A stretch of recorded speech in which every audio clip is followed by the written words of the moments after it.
नमस्कार, मी प्रशांत कदम। आपला आजचा विषय थेट राजकीय नाहीये, पण तो राजकारण्यांशी संबंधित नक्कीच आहे।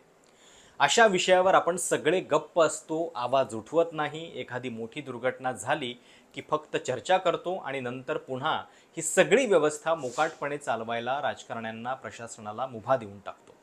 कायमस्वरूपी त्याच्यावरती काय उपाय असतील याच्याबद्दल आपण कधीच आग्रही नसतो। चौकाचौकामध्ये उभे राहणारे अनधिकृत होर्डिंग्ज शहराला विद्रूप करत असतात, तुमच्या डोक्यावर जाहिरातींचा मारा करत असतात। पण हेच होर्डिंग्ज आता थेट सामान्य लोकांच्या डोक्यावर कोसळून जीव सुद्धा घेऊ लागलेले आहेत। इतकी स्वस्त आपल्या देशामध्ये सामान्यांच्या जीवाची किंमत झालेली आहे। मुंबईमध्ये काल वादळी पाऊस आला। घाटकोपर परिसरातलं एक भलं मोठं होर्डिंग शेजारच्या पेट्रोल पंपावरती कोसळलं। यातल्या मृतांचा आकडा आत्ता या क्षणापर्यंत 14 आहे। केवळ एक अनधिकृत होर्डिंग कोसळून 14 लोकांचा जीव घेतं, यातच आपण शहरांच्या समस्यांना किती गांभीर्यानं घेतो हे स्पष्ट होतं। मुंबईमध्ये 20 तारखेला मतदान आहे, पण मुंबईकरांच्या या रोजच्या जगण्याच्या मुद्द्यांचा प्रचारामध्ये कधी उल्लेख तुमच्या कानावरती पडणार नाही। कारण लोकसभा निवडणुकीतल्या या प्रचारामध्ये आपण हिंदू मुस्लिम, महिलांची मंगळसूत्र आणि मटण खाणं, टक्केवारी या विषयामध्ये व्यस्त आहोत। निवडणूक देशाची आहे, महापालिकेची नाहीये। पण जरी महापालिकेची असती तरी या आणि अशाच भावनिक मुद्द्यांवर आपल्याकडे प्रचार अधिक जोराने झाला असता। घाटकोपर मधल्या या होर्डिंगनं घेतलेल्या बळींचा आकडा 14 आहे। जखमींचा आकडा जवळपास त्याच्यापेक्षा कितीतरी अधिक आहे। पण याच होर्डिंग्सनं घेतलेल्या बळींचा एक आकडा मात्र आपण मोजत नाहीये। हे होर्डिंग येणाऱ्या जाणाऱ्यांना नीट दिसावं यासाठी इथल्या झाडांवर विषप्रयोग करण्यात आलेला होता आणि त्यात ही झाडं उन्मळून पडलेली होती। मरणासन्न अवस्थेतली ही झाडं जाता जाता जो आक्रोश करत असतील तो जर आपण ऐकला असता, त्याच्याकडे थोडंसं लक्ष द्यायला आपल्याला वेळ असता, तर कदाचित कालची घटना टळली असती। ज्या होर्डिंगने 14 लोकांचा जीव घेतला त्यातल्या धक्कादायक गोष्टी काय काय आहेत?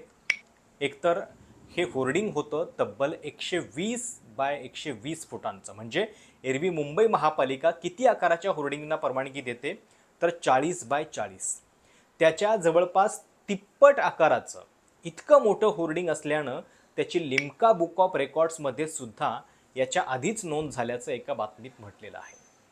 म्हणजे ज्या गोष्टीची खरं तर आपण चिंता करायला पाहिजे त्या गोष्टीला आपण सेलिब्रेट करत होतो।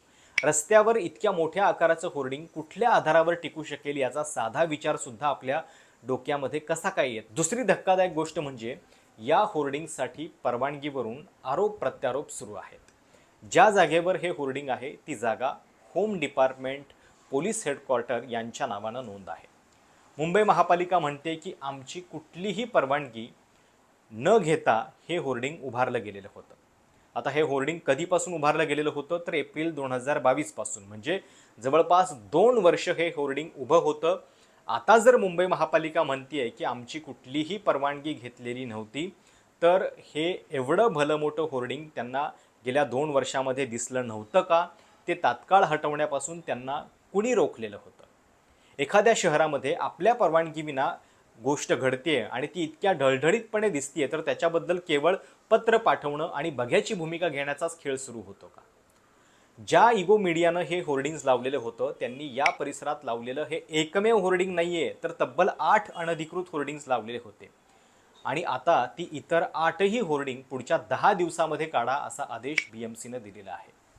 जर बीएमसी हा आदेश आत्ता देऊ शकते, तर इतके दिवस ते नेमके कशाची वाट बघत होते? आता अशी घटना जेव्हा घडते त्याच्यानंतर प्रशासकीय खात्यांचा पहिला आवडता खेळ असतो तो म्हणजे जबाबदारी झटकण्याचा, आधीच्या लोकांवरती खापर फोडण्याचा।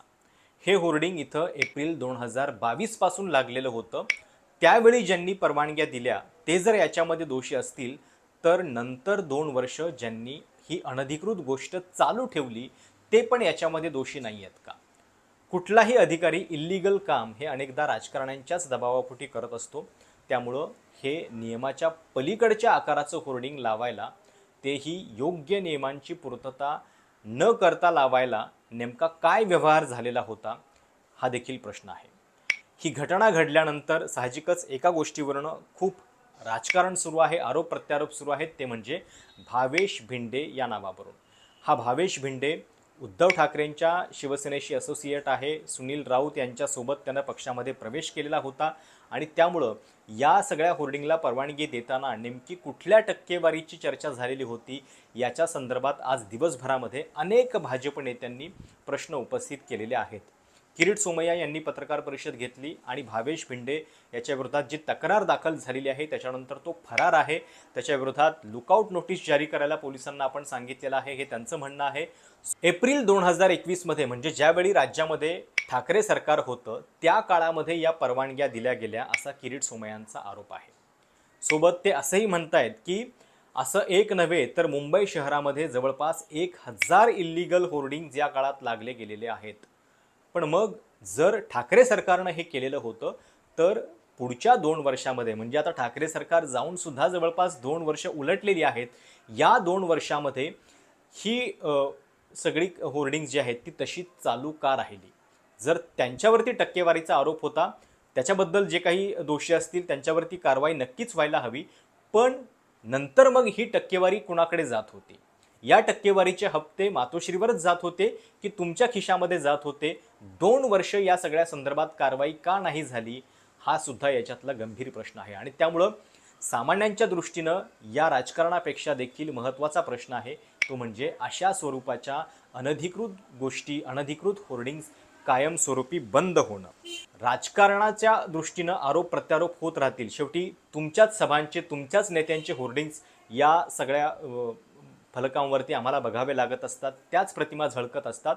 पण जर एखादं होर्डिंग इतक्या लोकांचा जीव घेत आहे, 14 लोक याच्यामध्ये ठार होत आहेत, तर याच्यामध्ये बेसिक गोष्टी पहिल्यांदा तपासल्या पाहिजेत. ज्यानं या सगळ्या परवानग्या दिल्या त्यांच्यावरती कारवाई तर व्हायला पाहिजेच, पण गेल्या काही दिवसांपासून या सगळ्या संदर्भात तक्रारी दाखल होत होत्या. म्हणजे काही दिवसांपूर्वी पुण्यामध्ये अशा पद्धतीनं होर्डिंग कोसळलेलं होतं, त्याच्यानंतर सुद्धा काही माहिती अधिकार कार्यकर्त्यांनी घाटकोपरमधल्या याच होर्डिंगबद्दलचे प्रश्न उपस्थित केलेले होते आणि त्यामुळं ज्या लोकांनी दुर्लक्षित हे सगळं प्रकरण ठेवलं, याच्याकडं बिलकुल निष्काळजीपणानं बघितलं, त्यासुद्धा लोकांच्यावरती या संपूर्ण प्रकरणामध्ये कारवाई व्हायला पाहिजे. भावेश भिंडे हा नेमका कोणाचा माणूस याच्याबद्दल राजकारण तर होत जाईल, पण त्या राजकारणातून या सगळ्या प्रश्नाचं उत्तर मिळणार आहे का? त्याच्याबद्दल जी काही चिखलफेक व्हायची आहे, ज्यांच्यावरती आरोप करायचे आहेत त्या आरोपामध्ये सामान्यांना किती रस आहे, त्याच्यापेक्षा त्यांना उत्तर या गोष्टीचं हवं आहे की अशा पद्धतीचे इल्लीगल होर्डिंग्ज यापुढे मुंबई शहरामध्ये लागणार नाहीत. आणि मुंबईकरांच्या या समस्येचा मुद्दा जो आहे तो केवळ होर्डिंग्सपुरता मर्यादित नाही आहे. कालच पाऊस पडल्यानंतर जी अवस्था झाली त्याच्यामध्ये ठाण्यामधल्या लोकल स्टेशनचं जे चित्र आहे ते समाज माध्यमांच्यावरती व्हायरल झालेलं होतं. अनेकदा मुंबई स्पिरिट, मुंबईकरांचं स्पिरिट असं म्हणत आपण या गोष्टी सहन करत असतो, पण किती दशकं या गोष्टी आपण सहन करणार आहोत हा देखील प्रश्न आहे. शहराच्या या मूलभूत समस्या आहेत. रोज उठून मुंबईकरांना अशा पद्धतीने लोकलचा प्रवास करावा लागतो, तो नेमका कधी सुसह्य होणार आहे याचा देखील विचार जो आहे तो व्हायला पाहिजे. आता याच्याबद्दल देखील मुंबईकरांची मेट्रो किती लवकर येते आणि ती मेट्रो रखडवण्यात कोणाचा हात आहे याच्याबद्दल आरोप प्रत्यारोप राजकीय खेळ होत राहतील, पण मेट्रो जलद गतीनं होऊ द्या, ती यायची तेव्हा येऊ द्यात, पण तोपर्यंत मुंबईकरांच्या लोकलच्या ज्या समस्या आहेत त्याच्याकडे देखील लक्ष दिलं गेलं पाहिजे. नाहीतर मग मुंबईकरांचं स्पिरिट या नावाखाली हे हाल जे आहेत ते आपले असेच चालू राहतील. अनधिकृत होर्डिंगचा हा विषय किमान या घटनेनंतर तरी पुरता मार्गी लागावा आणि याच्या पुढे अशा दुर्घटनेमध्ये सामान्य लोकांना आपला जीव गमवायला लागू नये हीच अपेक्षा आपण या निमित्तानं करू शकतो. तुम्हाला या सगळ्याबद्दल नेमकं काय वाटतंय? तुमच्या कमेंट्स प्रतिक्रिया कळवायला विसरू नका. चॅनल सबस्क्राईब देखील करा. धन्यवाद.